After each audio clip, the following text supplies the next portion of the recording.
If you're budgeting and you're still broke, it's not that you're broken. It's the fact that you're using habits that only help you save money, but not necessarily help you make more money. Just because you cut off a few expenses, a few streaming services, doesn't necessarily mean you're going to get life-changing result. So in today's video, I want to talk about the 5 personal finance habits that help me make more money. They're not about how to make quick money fast. They just help me grow my bank account over time. Let's get into it. Number 1, focus on making more money. So check this out, right? I thought personal finance was all about budgeting. Like if I keep my expenses low and I don't spend a lot of money, I'll be fine.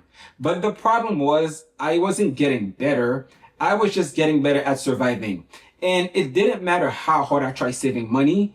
It always felt like life was always throwing something at me. And that's when I kind of realized that if I wanted to do better for myself, I needed to focus on making more money. So when I have some sort of problem or when some sort of emergency came up, I had a buffer to take care of it and I didn't feel like I was being broke. But it's easier said than being done, right? Everyone wants to make a lot of money till reality hit them. Like, okay, I want to make more money, but how do I start? What do I do? You haven't even gotten started yet and you're already feeling stuck. But sometimes you really just have to be like, you know what? I don't really care at this point. Like, what do I have to lose? Like, at my current position, what's the worst that can happen? And you need to stop trying to find the perfect money habit and just go for it. Like something in the line of freelancing, tutoring, assisting, anything that puts you in a position where you can start increasing your income, even if it means like taking on extra hours at work, trying to work other people's shift, all of that stuff. You just want to be in a position where you have more income coming in. And once you start putting yourself in that position where you have more money coming in, you will feel like it's easier to save money because you're not in a position where you're trying to save like the little amount of money you have left. Number 2, pay yourself first. Now that you're making more money, you might be thinking to yourself, okay, all my problems are solved. I'm making more money now. We're good. Well, not really, because this is the part where all your money starts to disappear. The problem with most people is that once they start making more money, once they have more money coming in, they start to feel richer. And of course, life also wants a piece of the pie. So you have bills, you have rent, you have insurance, you have all that extra stuff. And that's when I realized something extremely annoying. Just because you're making more money doesn't necessarily mean you get to keep more. So this is the part where you want to focus on making progress that you might not see right now, but it's going to help you in the long term. So the way you want to do that is by paying yourself first. And I know exactly what you're thinking, right? That makes no absolute sense, because how do I pay myself first? I mean, I have bills to pay, but that's the problem. Most of the time by the end of the month, there's always nothing left. But if you pay yourself first, let's say like $50 every month, right? Every month you give yourself $50. Well, over time, those $50 will start to add up into something bigger. So number 3, track your spending. So now that you're making more money, you're paying yourself first, you are not out of the hole yet. This is the part where you want to track your financial account, your bank account, because you want to have an idea of how your money is doing. Because one thing I've realized is that if you're not tracking your money, it can feel like it's being stolen from you. And most of the time, it's not even because of some sort of big purchase. It's always the little things, right? The subscription services, the random fees, the delivery fees, all that extra stuff. So if you want more control, you need to have an idea of what expense is costing you more so you can have a way to manage it. And of course, managing your expense can be a bit annoying, I'm not gonna lie. And it can also be a bit intimidating because certain things you might not want to see, right?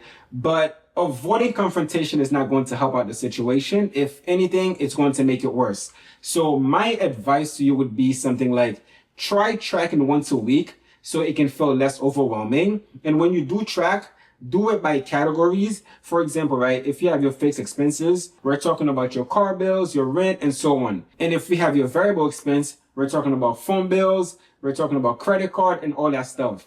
And then you can also have your saving and investment. It doesn't necessarily have to be anything complicated. You just need some sort of draft so you can be aware of it. And once you're aware of where your money is going, it's way easier to manage. Number 4, live below your means. So this is the part where everyone gets wrong. They start making more money, they start paying themselves first, they start tracking their spending, and they start to get cocky. So what do? They go out spending, they go out partying, having fun, spending money on all these unnecessary stuff till they realize they're heading right back to square one. But this is the part where you want to be a little bit more strict with yourself by focusing on the bigger goal, which is financial freedom, the ability to live a sustainable lifestyle without ever having to worry about being broke ever again. And you know what? It could be a little hard because if you're working hard, you might feel like you want to treat yourself a little, especially when you go on social media, you see your friends, you see your neighbors, you see everyone living this luxury lifestyle, going on vacations, and you might be saying to yourself, well, I work really hard. Shouldn't I be able to provide myself with this kind of lifestyle? Especially when society is pushing this idea that if you're making more money, you should spend more. So it kind of puts you in the situation where you want to grow financially, but there's also the fear of missing out. So a way to fix that is really by sitting down and asking yourself a very simple question, right? What do I want my money to do for me? And if you write down the things that you want and the things that you need, you realize that you have a lot of things that you want, but not a lot of things that you need. So this is where you want to focus all of your effort by understanding why do you want all of these things if you don't need them? What's the point of wanting them? If you can get to the core solution of this problem, you will realize that you have way more money lying around so you can live below your means. Number 5, have a short-term and long-term goals. So what does that mean? Well, assuming you're doing everything right, the problem now is you have all this money lying around and you're probably asking yourself, well, what is all this money for? And especially you don't want to go out spending on unnecessary stuff, right? So moving forward, you need some sort of plan. And this is where you want to break things down into 2 categories, your short-term goals and your long-term goals. So in your short-term goals, you'll have things like holidays, gifts, vacations, and so on. Whereas in your long-term goals, you have things like saving for a brand new house, cars, and investing. So if you're really thinking about it, your short-term goals is keeping you stable, while your long-term goals is building your future. But most of the time that never happened, right? Most of us tend to focus in our short-term goals where we're always reacting from paycheck to paycheck. We always have a fire to put out. We're always planning last-minute emergencies. Whereas some people, they only focus on their long-term goals. They completely forget reality exists right now, so they don't prioritize. They may have a plan, they may have investing, but they never have a buffer for any sort of emergencies that can come up. But once you make those 2 categories and you have your short-term and your long-term goals balanced, you'll realize that your life become way easier and way more structured. So thank you guys for watching today's video. If you gained any value from this, don't forget to like, subscribe, and put your notification bell for more on sustainable fashion, personal finance, and minimalism. I'll see you guys on my next video.